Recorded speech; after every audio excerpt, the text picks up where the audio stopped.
Riley Herbst from 2311 Racing here, and you know what grinds my gears? Waiting for coffee. But instead of counting frappes and lattes, I fire up Chumba Casino. No apps, no fuss, just fun social casino games to pass the time. By the time my coffee's ready, order for Riley. I've already taken a few victory laps. Next time you're stuck waiting, make it entertaining. Play for free at ChumbaCasino.com. Let's Chumba. Sponsored by Chumba Casino. No purchase necessary. VGW Group. Void where prohibited by law. 21 plus. Terms and conditions apply.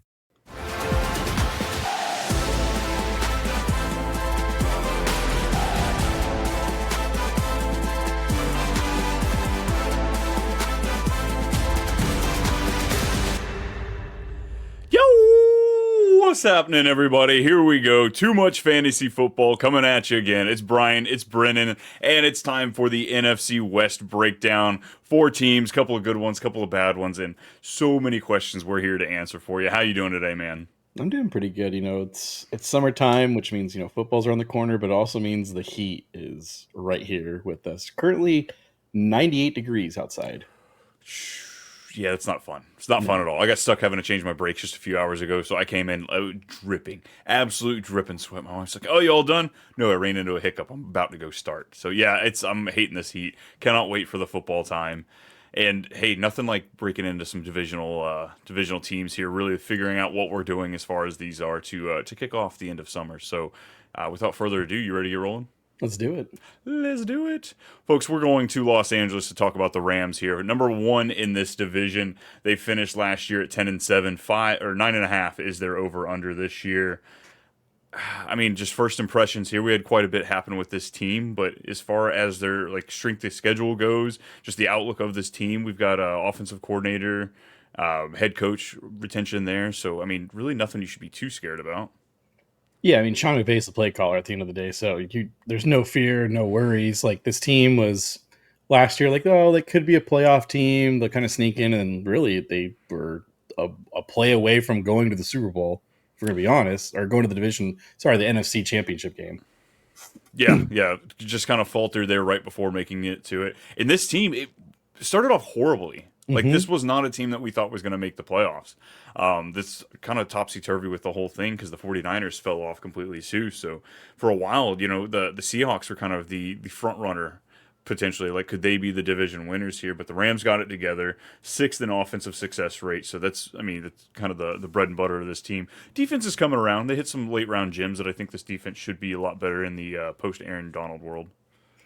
Yeah, I thought when they lost Aaron Donald, I was like, oh, they're going to take a step back. But they lucked out with their first 2 picks in Jared Verse and then Braden Fisk, who Jared Verse is probably on his way to be another dominant player. I mean, shoot, when they talked about the offensive tackle who just retired, why is he considering it? He said, Jared Verse is one of the reasons why I'm retiring. So kudos to them for, hitting on the head. I mean, yeah, and this team just does everything right by the books when it comes to just spending properly, always, they spend for, needs instead of wants and everything else like that. Obviously, they have Stafford under contract, and they went and they got, honestly, in my opinion, one of the best free agents possible in Devontae Adams. So, and now he's playing alongside Puka Nacua. It's a sweet little setup there. And as much as the defense they hit on the front 7 there, ranked 29th is the secondary. And goodness, if there's something I like to pair with an offense for fantasy, it's a crappy secondary. It's an ability to let the other team score so that the Rams have to get back right in there. Only 42.9% of their series reach third down, 7th best in the NFL. So offense knows how to stay on the field. Cooper Kupp, is he dust? Is he trash? I don't know. They sent him out of here, sent him to Seattle. We'll talk about him here in a little bit. And they brought in Devontae Adams, a guy who knows how to find the end zone, something Cooper Kupp did quite a bit. So as far as the touchdown and the yards kind of player, we could see a nice little 1-2 punch. And I think it's easy to say that we're going to see 50% of the targets go to those 2 players and those 2 players alone in this offense. Yeah, obviously Puka last year, I think he was at almost 30% of the target share. So that definitely is going to take a hit with obviously Devontae coming into town. And, Puka was, I don't know how many touchdowns he had last year. And I expect Devontae Adams to definitely eat into that because he is very much a red zone machine. I do like some of the guys they drafted this year. Obviously, we're big fans of Jarquez Hunter. Terrence Ferguson stole the combine night. He was one of the best ones out there. Yeah, this team's on the up and up for sure. So while we're talking about the tight end, unfortunately, they were only 15% of the targets went to the tight end position last year, ranked 28th in the NFL. Not great.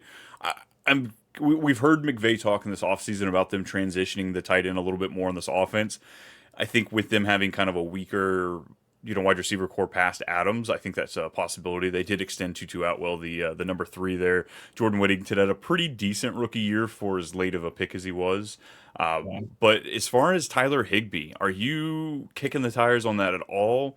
I guess it's more in the best ball talk when we're talking about the tight end here, because these guys are ultimately going to be streamers. But I don't know if I'm buying into the Terrence Ferguson this year. I would rather buying on Ferguson than I am going to be buying in on Higbee. I think I like Ferguson's tape out of college from Oregon. I thought, and his draft capital too alone is great. I think he's second round pick, if I'm not mistaken. Yeah, he was the second. We had quite a few early tight ends this year. Yeah, I think Sean McVay probably sees what he can do in this offense, kind of utilize him as also be like an every down kind of a snap tight end. So I think he'll be on the field a lot more later in the season. I don't think I'm going to stream any of these guys when it comes down to it, just because for whatever reason Sean McVay's never had a reliable tight end. So maybe he's hoping Terrence Ferguson can be that for his future endeavors, but I don't think Stafford's ever really favored the tight end either. And so I'd rather have a piece of, like, honestly, I'd rather have Tutu Atwell than Terrence Ferguson. Yeah, if we're talking just in a vacuum, I think I'd agree with you there. Going forward, I am excited about Ferguson. I think this is the most athletic tight end that we've seen with Sean McVay. Gerald Everett was one of the first, I think, draft picks that he ever took. Sean McVay was, and it just didn't quite pan out. We streamed him a little bit, but I think Ferguson has potential to be maybe one of those guys in the top 7 to 10 that we look at next year, but this year it's kind of out. The big questions, I think, are really the running back position. Kyren Williams goes anywhere from like running back 8 to 14, 16, depending on the platform you're looking at. And with all the inefficiencies, when we came down to like the big metrics for him last year, we've talked about Jarquez Hunter. The very same build. We saw Corum get taken in the draft last year. All 3 of these guys are built the exact same. Biggest difference is the explosive plays that you get out of Jarquez Hunter. Oh my gosh, lost the name there. We're just talking about him. So, Kyren Williams, are you spending the capital on him? Are you afraid of Hunter, or is it more just a culmination of things, not necessarily Hunter in general, that's scaring you off? He's RB11 for me, if I'm not mistaken. So he's in my first tier group. Like again, we were so scared of Rams running backs just because obviously Sean McVay made his comment after Todd Gurley saying, "I'm never going to extend a running back ever again." He made it very, very clear. Now there's open talks between them and Kyren about giving him a nice extension. So I have no fears of Kyren. I think he had like almost 20 attempts for the red zone, got 11 rushing touchdowns. I'm okay with Kyren. Like I'm not gonna. I like Jarquez Hunter, but like everyone keeps forgetting about Blake Corum too. I know he didn't set the world on fire when he had his chances. Like also, we need to also remind ourselves Jarquez was taken in the 6th round. Like we like him, but remember, the Rams were not. Was it 4th? I think he was the 4th round. He was a day. I know it was a day 3 pick. I thought he was the 4th round. I'll double check that and bet that. But yeah, I didn't think he was 6th.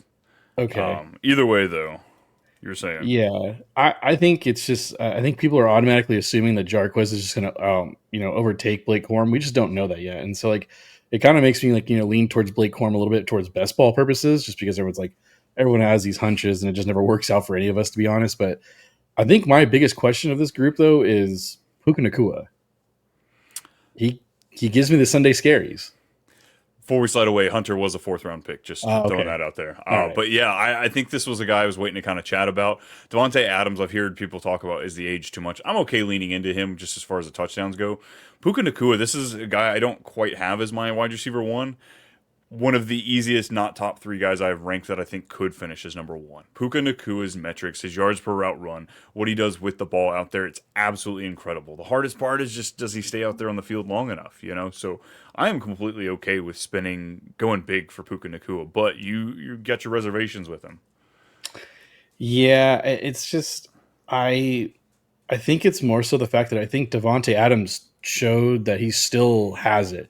The cliff wasn't there last season. Like the reason why his production dipped was just he was on the Jets. Like I'm sorry, Jets fans. It's just they weren't a good team overall. Like there's nothing that showed me like he's on a decline. Like no, he still has it. Still a good route runner.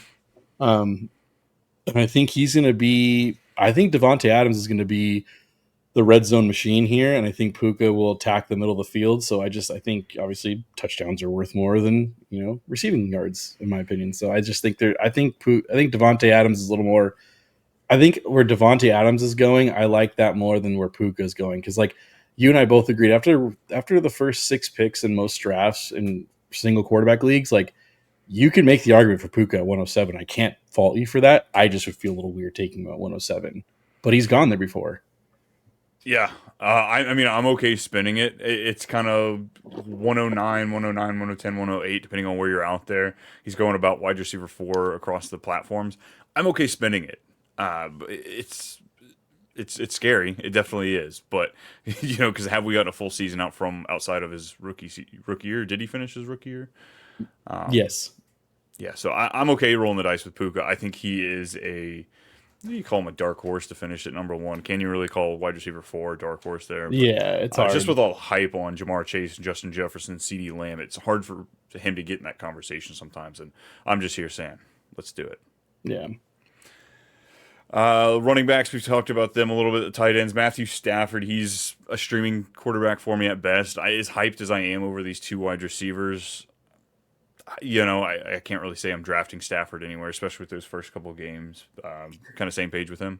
Yeah, Stafford's just like he's going to get you 200 plus yards, 2 touchdowns, maybe have an interception in there, 0 rushing yards. I think his line every year is like 1.5. So he's just, and I don't even know if I want him as like QB2 in Superflex. I just think like there's other options I value a little bit more. He's very much near the end. Like if I had to rank that on a per basis. Yeah, first 2 games, they get Houston and Tennessee, and then after that, 3 of their next 4, Philly, Indy, San Francisco, and Baltimore. So 3 really tough games in there in the first 6. Yeah. All right, they are at 9.5 wins. Who do you have? Where do you have them, over or under? I gotta go with over, man. I like Sean McVay. I don't know if we touched on this before, but I think if there was a pool for draft for head coaches, I think he'd be the 101. And so like it's just hard to bet against him. I think we're gonna have to do that draft. We might be doing that draft here, folks. I'd be down for that, but I still think my take stands of Sean McVay being 101. He'd be easy top 3 for me, absolutely. He's not 3. He's not 3. 9.5. Give me the over. I like it too. Yeah. It seems like easily obtainable for them.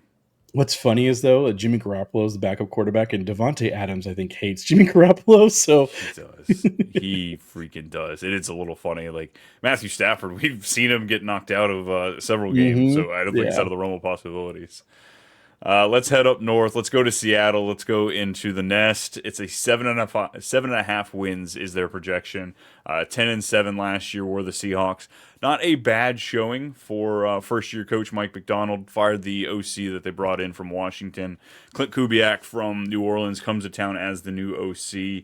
This team, quite the overhaul. They traded for Cooper. No, Cooper Kupp came in free agency. Free agent. They traded away DK Metcalf. And traded away Geno Smith while picking up Sam Darnold in free agency. Well, quite a bit happened at this team. They stayed busy. So let's start with the running backs here. Ken Walker, Zach Charbonnet, Damian Martinez was drafted, I believe, in the 6th or 7th round, the rookie. But it's the top 2 guys that we're really looking at here. Give me your thoughts on these running backs. I'm still in on Ken Walker. Like everyone gets scared because he hasn't played. He just keeps getting injured. But like his injuries aren't anything that were like, oh, it's a pulled hamstring. It just happened to be like a knee injury or anything else like that. So like those type of injuries don't necessarily scare me off anymore. It's just when he plays though, man, he is just good at the end of the day. Like he is elite in every metric possible. Like I'm all in on Ken Walker. If he keeps falling on draft night, I'm probably going to be snagging him a lot.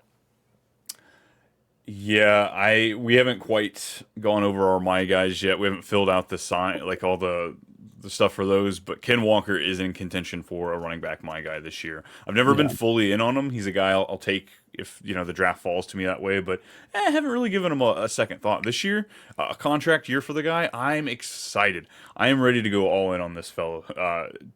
ADP, RB16. Yeah, I'm okay with a guy that I've kind of got flirting with RB1 numbers. If he stays healthy, it's kind of hard for them not to. This is a team that was fifth in rushing yards last year, and now they bring in Clint Kubiak.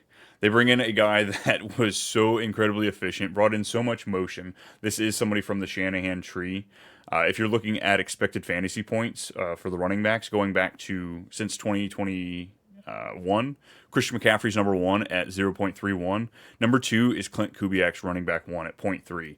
Alvin Kamara, Joe Mixon, Josh Jacobs, David Canales' RB1 comes in after that. So Ken Walker is set up for so much success this year. If we can keep him healthy, which you got to bet on those healthy seasons every now and then. Sometimes the guys just pop up. Saquon Barkley, what happened? Injury. You bet on him. You finally paid off that last year. So give me a team that should absolutely crush this year. Yeah, like it's just one of those things where you bet on the player, you don't bet on the injuries. You bet on the player to be good. Yeah. And so I'm betting on him to be good. And like people forget, he's also like he's got a good receiving profile too. He does a little bit of everything, and that's why like it's a little more enticing with him too. 19% target share to the running backs. That was 8th most last Love year it. for the Seahawks. And with Clint Kubiak, I imagine it's going to go up just that much more. Zach Charbonnet probably is the best handcuff in the league right now.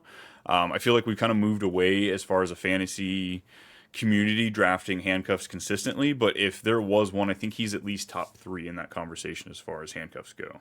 Yeah, I would say it's him, the backup to Aaron Jones out of the Vikings. I'm drawing a blank.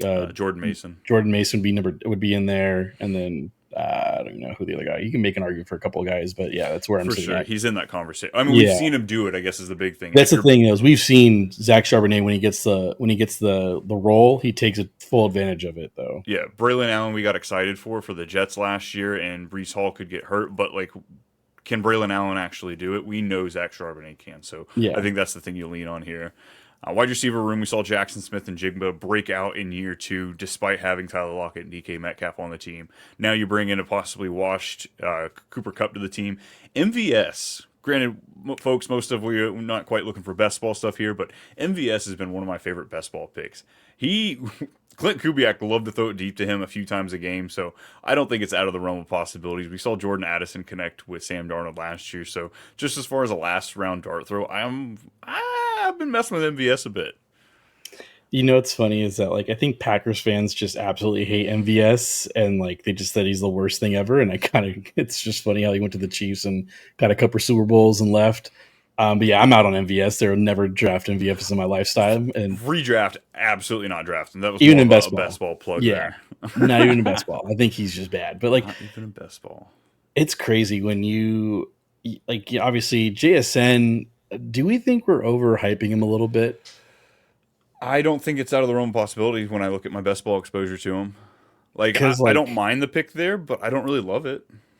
So when I look at last year, right, his rankings, it was week 1, 76 overall, then week 2, 9. Then after that, it's 59, 40, 30, 40, 60, 42. Then week 9, he goes back to 1. And then he's a follow-up a nice couple weeks. But then week 17 and 18, it's 67 and 82 of the rankings. That week 9, it was the week before their bye week too, wasn't it? Yes. Yeah, because I remember being on a live stream, people were like, should I drop JSN this week because he's in a bye week next week, and it's like it's done. And I was telling people, look, if you got to do what you got to do, you got to do. I almost dropped him. I lucked out and held on to him. But yeah, it was absolutely atrocious what you had, but he finished on fire. Granted, that's kind of what happens in a breakout. You know, you can't always time it for the full season, but right now he's going sandwiched between like T. Higgins, Tyreek Hill's just before him, McLaurin, Devontae Adams, Garrett Wilson, Marvin Harrison Jr. I like Adams, Wilson, and Marv, I think, over JSN, especially with the price baked in just a little bit. All those names you said, I think I'd take all of them before I take JSN, to be honest with you. I honestly, like, I think I'd rather take Mike Evans, yeah. Rashee Rice. Oh, that's not even a question, dude. It's Rashee Rice all day. How is Rashee Rice wide receiver 20 and JSN is wide receiver 14? Yeah, I think he will be. I think JSN will be drafted as wide receiver 20 before. I guess it's interesting if you look. So Sleeper's got Jackson Smith and Jigba at 211, okay. And if you look at ESPN, he's at 406. So I agree with ESPN, which is crazy. Is this right? Yeah. The casuals have it right. The crazy nerds, the fantasy community over there on Sleeper looks like they're the ones that are overhyping them a bit too much. Yeah. And then Cooper Kupp, I have gone back and forth. I'm okay missing out if there's something happens with him. He could pull away with like 7, 8 touchdowns, and like that'd be enough to carry his season. But I don't know if I'm messing with Cooper Kupp this year. I'm out. I think he's had a great career. He's 32 years old. Last year, maybe injury. I don't know, but like it's just crazy. You go from, wide receiver 9, 22, 13, 15 to 117th, 73, 79, and just done. Like did you see any reports of them saying he got injured at week, whatever it was? What week was it? It looks like 15.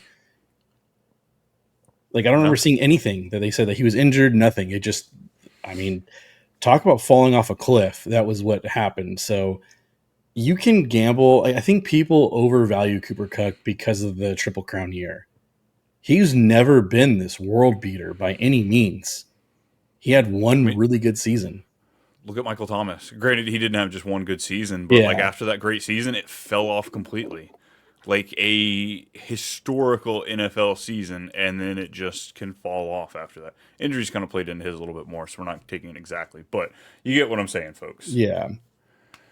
Sam Darnold, is he gonna be a streaming candidate, you think, at some point in the season in this Clint Kubiak offense? Like, Derek Carr looked decent. Yeah, for 2 weeks. Yeah. Honestly, man, I think the way Seattle structured that contract, they can get out of it after the first season. Like, I think this is kind of like a fill in the Band-Aid. They have all their draft picks. Like, they also drafted Milton as well. Or no, not Joe. I'm Jalen Milroe. Jalen Milroe. I was going.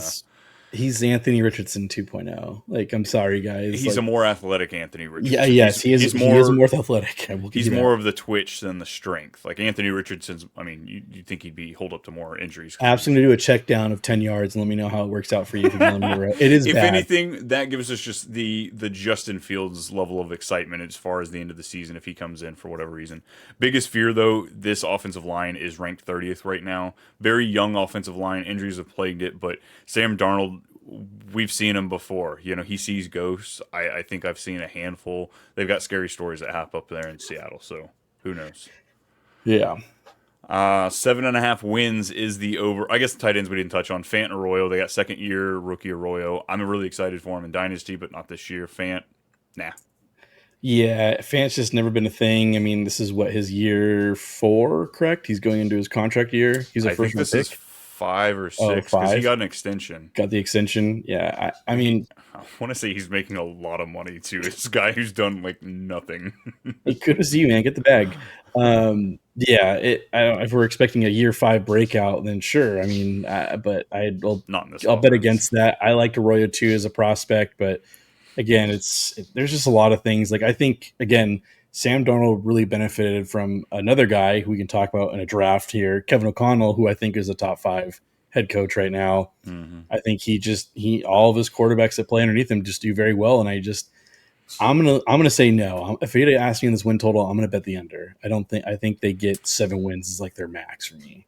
Oh man, yeah, I'm gonna go with you. Give me the no. Yeah, Sam Darnold will take the under.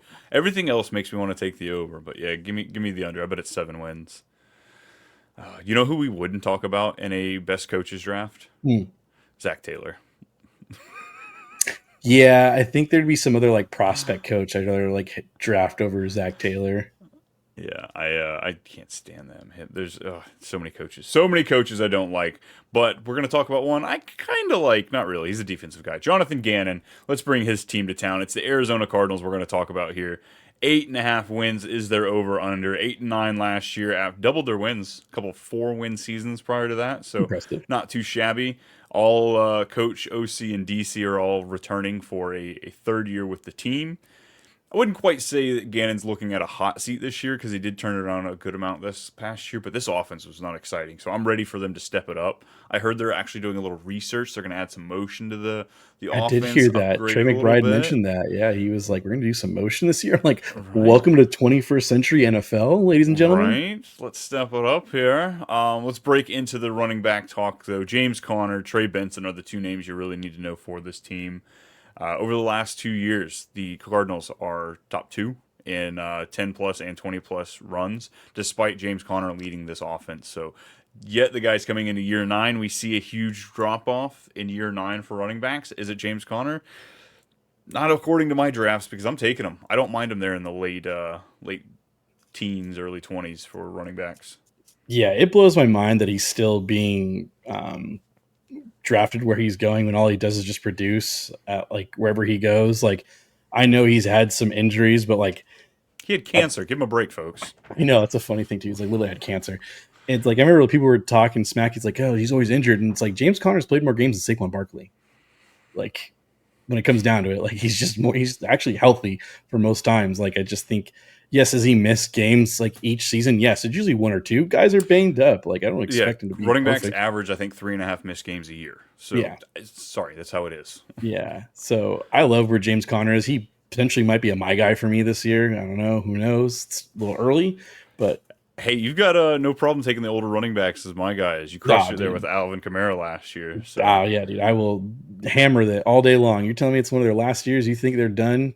Say less. RB20. I'd take him over Omarion Hampton and Chuba Hubbard, who are both going a spot and 2 spots ahead of him. I like Omarion Hampton. So I like Omarion Hampton, but I think there is a bigger than not chance that he has a slower start. You know, he could get a 50-50 split for the first 3 weeks, whereas James Conner, like, they play the Saints in Carolina the first 2 weeks. They could absolutely crush.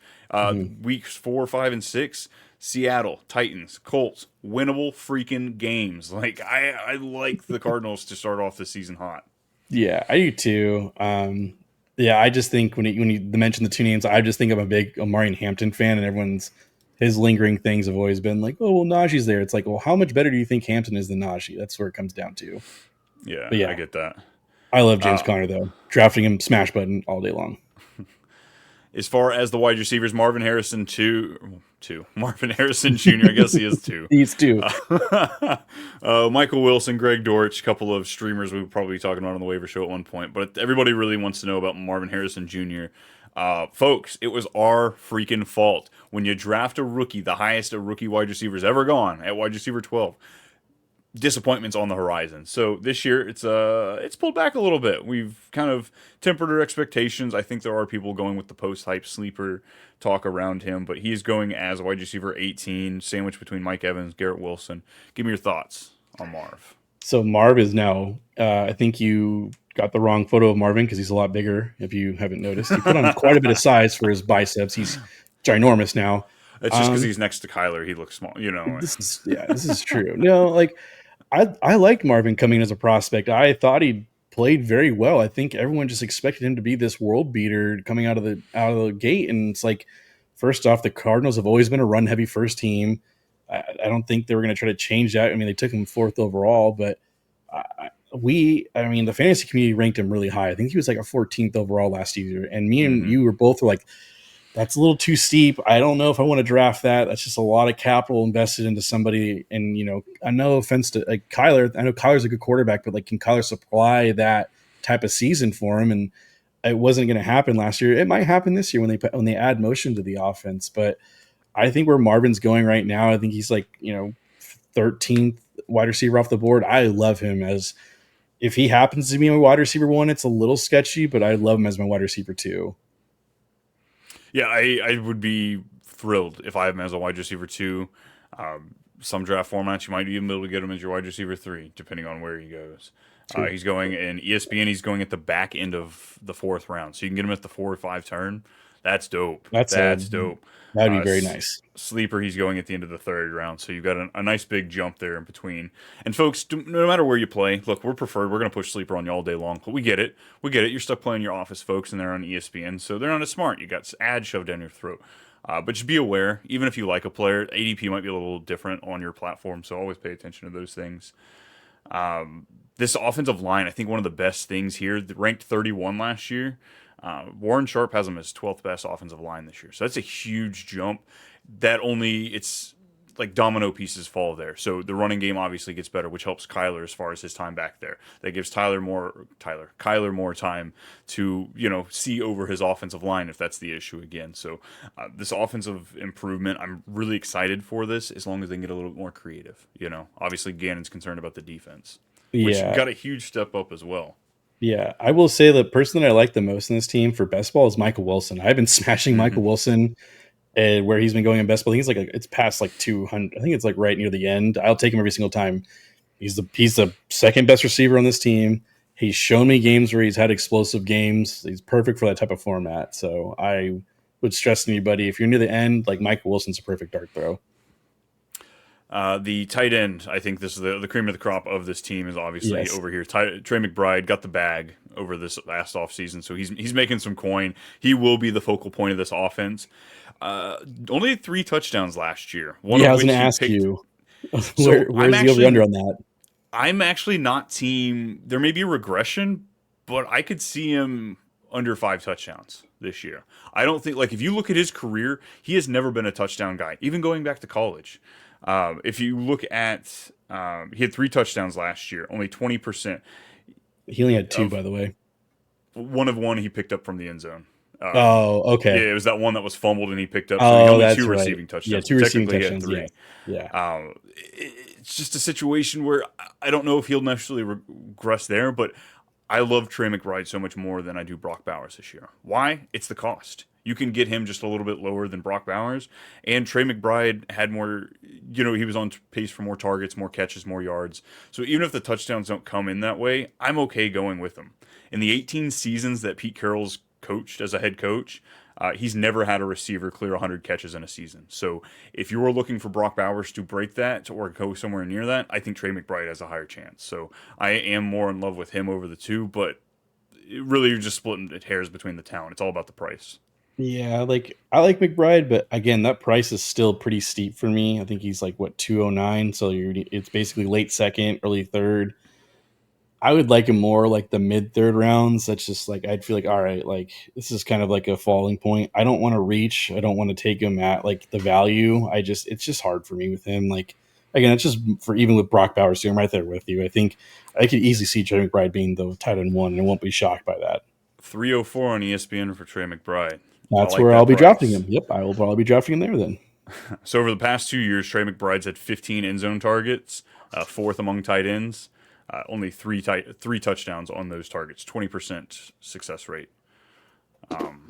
It's not great. I believe Mark Andrews last year was 11 for 15 on red zone catches. So there's regression his way going back closer to Trey McBride. But touchdowns, if you're thinking he's going to come in for an 8 touchdown season, I think that's Marv's game. Yeah, fair enough. Sorry, folks, for my wonderful fat dog in the background. He just does whatever he wants, clearly. So he's digging for those those Trey McBride shares. That's what he's doing. Looking, he just does whatever he wants, man. I just live here with him. He just does what he wants. 8.5 wins is what we're looking at for the over under. What are your thoughts? I'm gonna go with the under. Going with the under. Yeah. Yeah, I kind of have to too. Because the next thing we'll talk about will be a lot easier to say. Yeah, absolutely. Alrighty, folks. We got team number 4, the last one. It's weird talking about this team as the worst team in the division. Yeah. But their rest differential last year was not great. Bunch of injuries. They were going into a really hard schedule because they won. It seems like Kyle Shanahan, he is either really freaking good or really freaking bad because he finishes 1 or 4 more often than any other spot in that division. Hey, I'd rather be first if I'm going to go for it. If I suck, then I'd rather be last because I get the best draft capital out of it. So I'm all for it, actually. Unless you trade them all for Trey Lance, and then you're San Francisco 49ers, 6-11 last year. They brought Robert Saleh back. He will be their defensive coordinator. Outside of that, you've got Shanahan, who's been there for the last 8 years calling plays. So he is the OC. It's not too bad. The schedule's supposed to be the best according to Warren Sharp. So they're looking like they're coming to bounce back quite a bit this year, and I'm all for it. I absolutely love the pieces that you're working with. I love the prices that we're getting here. So tell me here about some San Francisco 49ers. Well, first off, I think when it comes to San Francisco, right, it starts at the very top. It's Christian McCaffrey. I think that's the biggest. Like, what are you doing? And I talked about it earlier. Like after Jamar, Justin, and CD go, along with Bijan, Jameer, and Saquon go, your draft's really going to start at 107. And honestly, if I'm looking at a dude that can finishes one. He's done it before. I'm probably taking Christian McCaffrey at that 107 turn. And I get they were kind of, they really, tugged on some heartstrings last year with the whole tendonitis thing. Apparently he's healthy. He's running. He's good to go. I'm a believer in CMC until something happens. Yeah, you want to point to the age? Well, you know what, folks? He's missed 3 seasons in the last 5 years, so that's time he wasn't taking tread off the tires. So I'm okay with it, especially in PPR forms. There's only 4 running backs I'm taking before him. Barkley, Bijan, Gibbs, and Achane. CMC's right there next. I'm taking him over Henry. I'm taking him over Genty. I'm taking over Jonathan Taylor. Yeah. Kyren Williams. Ride or die. Folks, you don't want to get second. You don't want to get fifth. You don't want to get seventh. You want to win. Yeah, you could get last if you go, potentially if you take CMC number 1 and your first round pick falters. But when you get it right, that's how you win. You win with league winning players, and that's what CMC is. Yeah, you got to stop being scared of getting last, because then, cool, you didn't get last. You got 8th place because you drafted somebody else instead of CMC. But at the end of the day, I'd rather draft somebody to win, or either if I had a coin flip, it's you can either get Sacco or you can get first. I will flip that coin all day long. Yeah, I'd rather go after those 2 spots than any other position. And one of the coolest things about CMC, he plays on Kyle Shanahan's offense. So really the running back's plug and play. If he goes down, you know who you're picking up. Isaac Grindo did a great job last year. Had some injuries. They also drafted Jordan James from Oregon this past year. So he's the next guy we're looking at after Grindo if he goes down. So it's kind of like a no-brainer for me going after CMC. Yeah, it's. I think we're both on the same page on that. Yeah, it's really easy to go for. This is where things get a little tricky, folks. We got the wide receivers. So obviously Debo got shipped off to the Commanders in the offseason. Brandon Ayuk tore his ACL and a couple other things this past year. Juwan Jennings came up with the resurgent, just the dominant player that he was this past year with Brock Purdy. Ricky Pearsall, the gunshot wounded first round pick, blew up in championship weeks for us last year. And then Demarcus Robinson comes over as well from the Rams. So just a depth piece is all you're looking at here. So Brandon Ayuk, I'm not even touching. I'm not even drafting. Even if I have an IR spot, I don't see him coming back till late October. So I really don't think I'm missing out much on letting him go there. Yeah, I think Ayuk could I think he's going to be a slow burn. I think if he comes back in late October, we won't see him fully healthy till December. Yeah. So then that's all basically you're more than half of fantasy, and it's just I'll pass on that. And again, I told Brian in text messages, I need to stop taking injured players. I know they were good at one point, but we can't guarantee they'll come back to being great. And even though Brandon Ayuk was all over top 5, top 3 metrics as far as separation scores going, whether it be zone, man, inside, outside, he absolutely crushed when I was doing some research into that. He still wasn't producing. So and we've seen him have issues before. Earlier there in the rookie contract, there was one season where he was just in the doghouse with Kyle Shanahan and just didn't get any action. So I'm willing to bet against it. If I lose, I'm going to lose. So I'm okay with that. Juwan Jennings, though, Ricky Pearsall, a couple of players I don't mind grabbing. You're usually getting them as a wide receiver 4-ish. It's a great piece. I love this offense. I want to have pieces of this offense, and that's how you do it and do it really cheap. Yeah, I think you're a Jennings guy. I'm a Pearsall guy. I think I take Pearsall before I take Jennings.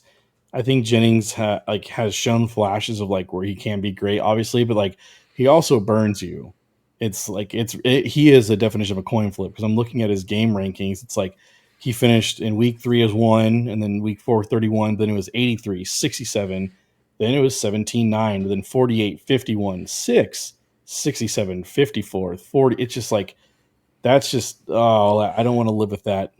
There were some things going on. There was a snow or ice game in there. There was a Purdy hurt game, because I remember he had 2 back-to-back games that kind of threw off some of his consistency. But the Rams game was rainy. They played in Miami. That's where Ricky took off, though, was in these games here. Yeah. So yeah, it was just I'll take the gamble on the dude who was taken in the first round with the first round draft category over a guy who's looming another contract. So it's funny. So you got Debo with Washington. He's wide receiver 38. And then you have Jennings at 43, Ricky Pearsall at 46, and Brandon Ayuk at 47. So really all these San Francisco wide receivers are in the same spot. Brandon Ayuk going here is ridiculous. If he's not going to give you the first 2, 4, 6 weeks, why would you be drafting against guys that will give you something in this first week? So that's just ridiculous. Yeah. But I'm okay taking, like, in Matthew Golden and Jaden Reed are sandwiched between the San Francisco wide receivers. So out of that cluster, I guess you're taking your shot there on Ricky. Yeah, I mean, I like Jaden Reed out of all those guys, but yeah, if I had to pick between a San Francisco guy, it's Ricky Pearsall for sure. Drafting would probably be Jaden Reed and Juwan Jennings. Ricky might be a guy I go look to trade for week 3, week 4, week 5. Maybe he doesn't have a hot of a start. There's a good chance I can pick him up for a later burn. But Yeah. I love taking a shot. Absolutely love it here. George Kittle is probably one of my favorite pieces from this offense too. There are 3 tight ends I really care about drafting this year before rounds 12.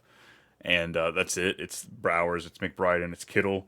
Kittle's going in the 4th round in Sleeper and ESPN, 3rd round there over on Yahoo. But this guy should get absolutely fed. As far as like yards per route run, yeah, it's a little skewed because he does a lot of blocking. But this guy absolutely dominates. Absolutely freaking dominates. He actually does. Like I was like kind of like looking at his game ranks. He ranked 10. He's all green, by the way, except for week 13 and week 18. He literally was top 12 all last season. It's insane. Like, and he's the 3rd ranked tight end, which again, Brian, I tell you at the end of the year, George Kittle was tight end 1 over Brock Bowers and Trey McBride. Are you shocked? No, I've got all 3 of them in the same tier. Yeah. They're like right there for me. And yeah, I'm kind of right there with you. Like, 'cause I mean, obviously Brock Bowers is great. He did what he did with, terrible play at quarterback. Trey McBride has been tight end 2, always been a bridesmaid, but George Kittle has been tight end 1 before. And so I can gamble on that again happening. And as easy as the schedule is, folks, their worst positional group they have is their secondary. It's not great.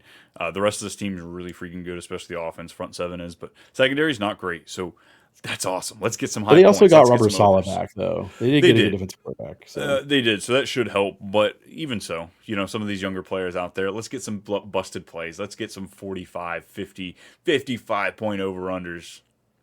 How you feeling about Brock Purdy, though, as a quarterback? I like him a lot. He is jumping from anywhere from QB 10 to QB 14 for me, depending on maybe the scoring format or just the mood that I'm in. How'd the poop come out that morning? It's kind of where it's lying for Purdy. So I'm definitely interested into him.